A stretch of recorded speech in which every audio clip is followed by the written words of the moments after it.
یہ جو غامدی صاحب کہتے ہیں نا حضرت عیسیٰ علیہ السلام آسمان پہ زندہ نہیں ہے، قرآن میں 2 جگہ مجھے یاد پڑتا ہے اللہ نے حضرت عیسیٰ کے بارے میں کہا وَيُعَلِّمُهُ الْكِتَابَ وَالْحِكْمَةَ وَالتَّوْرَاةَ وَالْإِنْجِيلَ.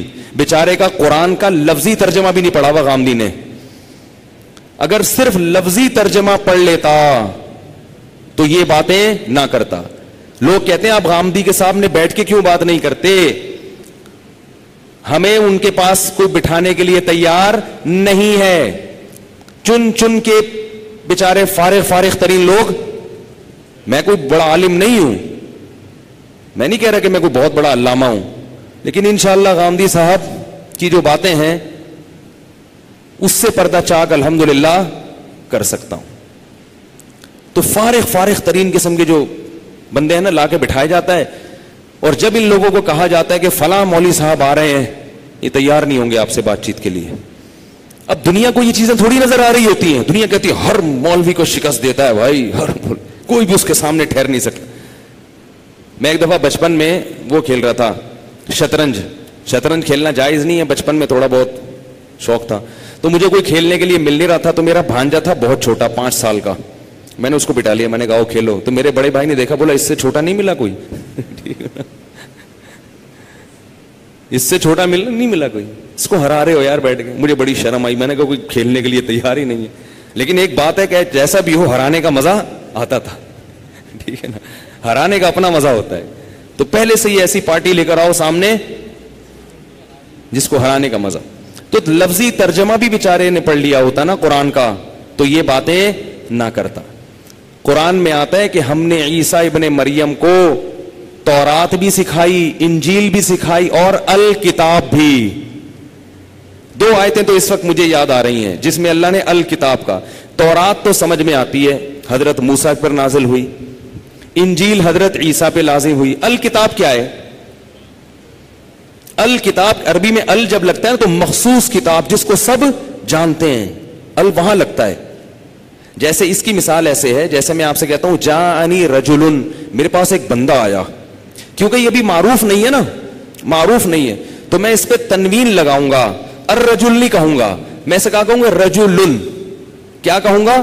رجل، ایک بندہ، کوئی بندہ. ٹھیک ہے، یہاں تک سمجھ میں آ گیا. اب جب وہ بندہ مجھ سے بات چیت شروع کرے گا تو آپ کے ذہن میں اس بندے کا تصور پہلے سے آ چکا ہے کہ وہ جو بندہ ہے نا، وہ جو آیا تھا اس وقت تو اننون تھا. اب میں کیا کہوں گا؟ رأیت الرجل، میں نے اس بندے کو دیکھا.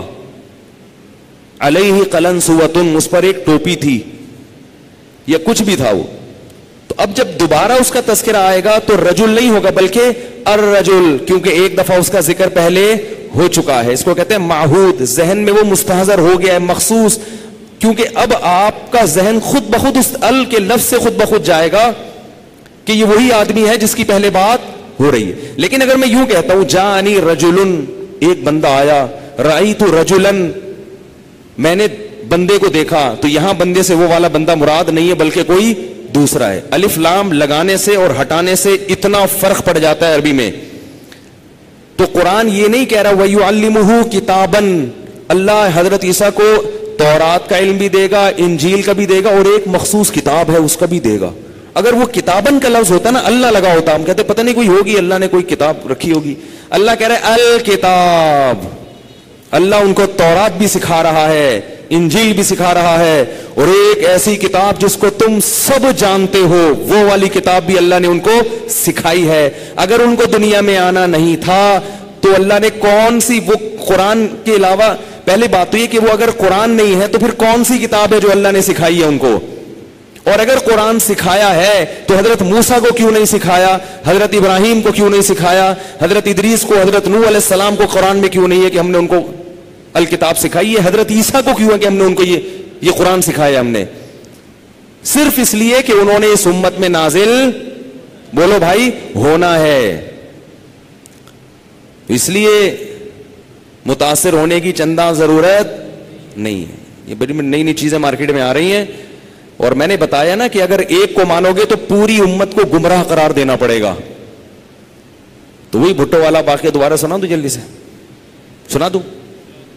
اچھا نہیں ہے لیکن سنانے دو یار. ضیاء الحق کو حکم دیا تھا بھٹو صاحب نے کہ جتنے جیل بھروں میں لوگ ہیں نا سارے سب کو اڑا دو.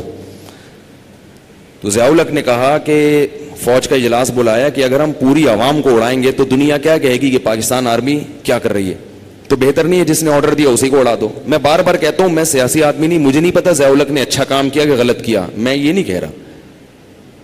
ہو سکتا ہے غلط کیا ہو, وزیر اعظم کو لٹکا دیا, ہو سکتا ہے صحیح کیا ہو, مجھے نہیں پتا, میں سیاسی لائن کا آدمی نہیں ہوں, اس لیے کسی تنظیم کے خلاف کسی سیاسی اس کے خلاف لے جانے کی اس کو ضرورت نہیں ہے. لیکن ضیاء الحق کی سوچ کیا تھی, بھائی سب کو اڑاؤ, اس سے بہتر ہے کہ جو آرڈر دے رہا ہے ایک اکیلا اس کو مارکیٹ سے شارٹ کر دو.